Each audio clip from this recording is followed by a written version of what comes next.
आप देख रहे हैं सत्यहिंदी.com। एक नजर अब तक की इजरायली डिफेंस फोर्सेस ने एक्सपर्ट ट्वीट कर कहा है कि इसराइल की वायु सेना ने हिजबुल्लाह के बिंट जेबिल क्षेत्र के कमांडर अहमद जाफर मटोक को हमले में मार गिराया है। आईडीएफ ने एक्स पर लिखा कि हिजबुल्लाह के बिंट जेबिल क्षेत्र के कमांडर अहमद जाफर मटोक को इजरायली वायुसेना के हमले में मार गिराया गया और एक दिन बाद इजरायली वायुसेना ने बिंट जेबिल क्षेत्र में उनके उत्तराधिकारी और हिजबुल्लाह के तोपखाने के प्रमुख को भी मार गिराया। बयान में आगे कहा गया है कि इन तीनों आतंकवादियों ने बिंट जेबिल क्षेत्र से कई आतंकवादी हमलों का निर्देशन और संचालन किया, जिसमें दक्षिणी लेबनान में कार्यरत इजरायली नागरिकों और आईडीएफ सैनिकों पर टैंक रोधी मिसाइलों को दागना भी शामिल था। विदेश मंत्री एस जयशंकर ने रविवार को कहा कि लद्दाख में देपसांग और डेमचौक में सैनिकों की वापसी पहला कदम है और उम्मीद है कि भारत 2020 की गश्त की स्थिति पर वापस लौट आएगा। विदेश मंत्री ने स्पष्ट रूप से चीन का जिक्र करते हुए कहा कि अगला कदम तनाव कम करना है, जो तब तक नहीं होगा जब तक भारत को यकीन ना हो जाए कि दूसरी तरफ भी ऐसा ही हो रहा है। आपको बता दें कि इस सप्ताह की शुरुआत में भारत ने घोषणा की थी कि उसने पूर्वी लद्दाख में LAC पर गश्त करने के लिए चीन के साथ एक समझौता किया है, जो 4 साल से अधिक समय से चल रहे सैन्य गतिरोध को समाप्त करने में एक बड़ी सफलता है। महाराष्ट्र में विधानसभा चुनाव के लिए महाविकास अघाड़ी के सीएम फेस को लेकर शिवसेना UBT नेता संजय राउत ने बड़ा दावा किया है। ABP न्यूज को दिए इंटरव्यू में संजय राउत ने कहा कि राज्य की जनता चाहती है कि उद्धव ठाकरे मुख्यमंत्री बने।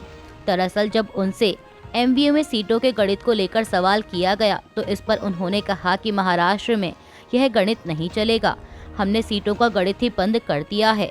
महाराष्ट्र की जनता चाहती है कि उद्धव ठाकरे मुख्यमंत्री बने। जब राज्य की जनता ही उद्धव ठाकरे को मुख्यमंत्री बनाना चाहती है तो कोई किसी को कैसे रोक सकता है। वहीं जब उनसे यह पूछा गया कि NCP भी चाहेगी कि उनकी पार्टी से कोई मुख्यमंत्री बने, तो इस पर राउत ने कहा कि उनके पास यदि कोई चेहरा होगा तो उन्हें जाहिर करना चाहिए, हम तुरंत उस पर विचार करेंगे। केंद्रीय गृह मंत्री अमित शाह ने आज रविवार 27 अक्टूबर को पश्चिम बंगाल के उत्तर 24 परगना जिले में भारत बांग्लादेश सीमा पर नवनिर्मित यात्री टर्मिनल भवन और कार्गो गेट का उद्घाटन किया। पेट्रापोल भारत, पेनापोल बांग्लादेश व्यापार और यात्री आवाजाही दोनों के मामले में भारत बांग्लादेश के लिए सबसे महत्वपूर्ण भूमि सीमा क्रॉसिंग में से एक है। वहीं इस दौरान गृह मंत्री अमित शाह ने घुसपैठ को लेकर पश्चिम बंगाल की मुख्यमंत्री ममता बनर्जी पर भी जमकर निशाना साधा। उन्होंने कहा कि ममता दीदी लोकसभा चुनावों में हमारी सीटें कम होने पर खुश हो रही थीं।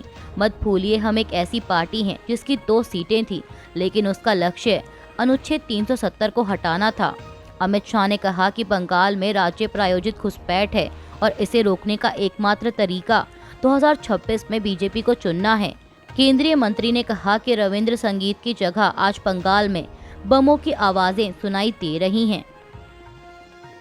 महाराष्ट्र विधानसभा चुनाव में अणुशक्ति नगर सीट से चुनाव लड़ने पर फहाद अहमद ने कहा कि समाजवादी पार्टी और NCP शरद चंद्र पवार की जड़ें समाजवाद से जुड़ी हैं। महाराष्ट्र में जनता मौजूदा सरकार से छुटकारा पाने के लिए चुनाव का इंतजार कर रही है। समाजवादी पार्टी और NCP शरद पवार गुट एक परिवार की तरह हैं। मुलायम सिंह यादव और शरद पवार तथा सुप्रिया सुले और अखिलेश यादव के बीच बहुत मजबूत रिश्ता है। बात करते हुए कहा कि समाजवादी पार्टी के नेता और अभिनेत्री स्वरा भास्कर के पति फहाद अहमद NCP शरद पवार गुट में शामिल हो गए हैं। उन्हें NCP अजीत पवार गुट की सना मलिक के खिलाफ अणुशक्ति नगर सीट से मैदान में उतारा गया है। जयंत पाटिल ने कहा कि फहाद अहमद एक सुशिक्षित युवा मुस्लिम युवक हैं और उसने देश भर में कार्यकर्ता के रूप में काम किया है। लोग चाहते हैं कि हम ऐसे नेताओं को मौका दें। वह पहले समाजवादी पार्टी में थे, लेकिन हमारी सपा से बातचीत हुई और वह हमारी पार्टी में आ गए। वहीं NCP शरद पवार गुट में शामिल होने पर फहाद अहमद ने कहा कि मैं पहले नेतृत्व दल से मुलाकात करूंगा, उसके बाद कुछ कहूंगा। NCP शरद चंद्र पवार की विचारधारा समाजवादी पार्टी की विचारधारा से अलग नहीं है। मैं शरद पवार साहब का धन्यवाद करूंगा कि उन्होंने अखिलेश यादव से पूछा और कहा कि हम फहाद का नाम एनसीपी शरद पवार गुट के चिन्ह के साथ घोषित करना चाहते हैं। पाकिस्तान क्रिकेट बोर्ड ने विकेटकीपर बल्लेबाज मोहम्मद रिजवान को वनडे और टी20 टीम का नया कप्तान बनाया है। बता दें कि हाल ही में बाबर आजम ने वनडे और टी20 टीम की कप्तानी छोड़ने का ऐलान किया था और अब ऑस्ट्रेलिया के खिलाफ खेली जाने वाली इन दोनों सीरीज से पहले मोहम्मद रिजवान को नया कप्तान नियुक्त किया गया है। इसके अलावा लिमिटेड ओवर सीरीज के लिए पाकिस्तान की टीम में बाबर आजम, शाहीन शाह अफरीदी और नसीम शाह की वापसी हुई है। इन तीनों खिलाड़ियों को इंग्लैंड के खिलाफ खेली गई 3 टेस्ट मैचों की सीरीज के पहले मुकाबले के बाद ड्रॉप कर दिया गया था। विदेश मंत्री एस जयशंकर ने आज रविवार को महाराष्ट्र से गुजरात में निवेश स्थानांतरित होने के आरोपों का खंडन करते हुए कहा कि निवेशकों के पास अपने हिसाब किताब हैं और वे एक सक्षम और कुशल राज्य सरकार देखेंगे। एस जयशंकर ने महाराष्ट्र विधानसभा चुनाव से पहले मुंबई में भाजपा कार्यालय में एक संवाददाता सम्मेलन को संबोधित करते हुए आगे कहा कि पिछले 10 सालों में सभी परियोजनाएं भाजपा शासित राज्यों में नहीं आई हैं। शनिवार 26 अक्टूबर को इस्राएल की ओर से किए गए हमलों पर अब ईरान के सर्वोच्च नेता आयतुल्लाह अली खामेनेई ने प्रतिक्रिया दी है। खामेनेई ने कहा कि इस्राएल ने गलत कदम उठाया है। एक्स पर उन्होंने लिखा कि जियोनिस्ट शासन ने 2 रात पहले गलत कदम उठाया है। हमें उन्हें ईरान के लोगों की ताकत, दृढ़ संकल्प और पहल के बारे में बताना होगा। आपको बता दें कि इस्राएल ने कल शनिवार सुबह ईरान के सैन्य ठिकानों पर हवाई हमले किए थे, जिसमें ईरान के 4 सैनिकों की मौत हुई है। प्रधानमंत्री नरेंद्र मोदी ने अपने मन की बात कार्यक्रम के 115वें एपिसोड में डिजिटल अरेस्ट की घटनाओं पर बात की है। पीएम मोदी ने कहा कि डिजिटल अरेस्ट फ्रॉड के तहत कॉल करने वाले खुद को पुलिस, सीबीआई, आरबीआई या नारकोटिक्स अधिकारी बताते हैं और वे बहुत आत्मविश्वास के साथ बात करते हैं। लोगों ने मुझे मन की बात में इस बारे में बात करने के लिए कहा। प्रधानमंत्री ने लोगों को आगाह करते हुए कहा कि आपके लिए यह समझना अहम है कि ये लोग आपकी जानकारी जुटाते हैं, फिर आपको डराते हैं और फिर आप पर दबाव बनाते हैं। इसमें कई लोग अपनी मेहनत की कमाई को गंवा चुके हैं। ऐसे में अगर आपके पास कोई ऐसी कॉल आती है तो घबराएं नहीं। आपको पता होना चाहिए कि कोई भी जांच एजेंसी फोन या वीडियो कॉल पर इस तरह की पूछताछ नहीं करती।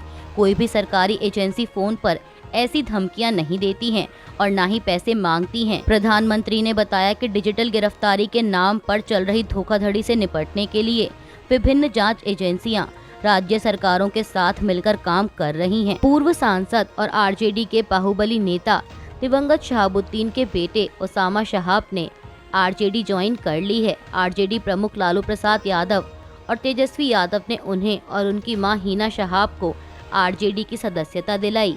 इस मौके पर लालू यादव ने कहा कि उनका स्वागत है। आरजेडी नेता तेजस्वी यादव ने कहा कि आज आरजेडी के राष्ट्रीय अध्यक्ष की मौजूदगी में हम लोगों की कद्दावर नेता रही हिना शहाब ने पुनः पार्टी की सदस्यता ग्रहण की है। उनके पुत्र ओसामा शहाब भी पार्टी में शामिल हुए हैं और कई समर्थकों ने भी पार्टी की सदस्यता ली है। मेरा विश्वास है कि इससे सिवान के साथ साथ पूरे बिहार में पार्टी को मजबूती मिलेगी। हम लोगों की जो धर्मनिरपेक्षता की विचारधारा है, इस माध्यम से इसे हम जन जन तक पहुंचाने का काम करेंगे। किसान नेता राकेश टिकैत ने अपने हालिया बयान में कहा है कि एक मामला ऐसा है जो 10-12 साल से चल रहा है। बिश्नोई समुदाय के लोगों को एक फिल्म स्टार ने ठेस पहुंचाई है। अगर माफी मांगकर इस मामले को सुलझाया जा सकता है तो ऐसा किया जाना चाहिए। बिश्नोई समुदाय अपने इलाके में पर्यावरण और जंगली जानवरों का ख्याल रखते हैं। किसी ने गलती की होगी, कोई जानबूझकर ऐसा नहीं करता। हम अपनी गलतियों के लिए माफी मांगते हैं। आपको बता दें कि राकेश टिकैत की यह टिप्पणी गैंगस्टर लॉरेंस बिश्नोई के अभिनेता सलमान खान को जान से मारने की धमकी देने के कुछ दिनों बाद आई है। ओडिशा के राजस्व एवं आपदा प्रबंधन मंत्री सुरेश पुजारी ने रविवार को कहा कि चक्रवात ताना और उसके बाद 14 जिलों में आई बाढ़ से राज्य के कुल 35.95 लाख लोग प्रभावित हुए हैं। मंत्री ने यह भी कहा कि 8,10,896 लोगों को 6,210 चक्रवात राहत केंद्रों में पहुंचाया गया है। उन्होंने कहा कि सबसे ज्यादा प्रभावित जिलों में केंद्रपाड़ा, बालासोर और भद्रक शामिल हैं, जबकि मानवीय हताहतों की संख्या अभी भी 0 है। अभी के लिए बस इतना ही। बाकी की खबरों के लिए जुड़े रहिए सत्यहिंदी.com के साथ।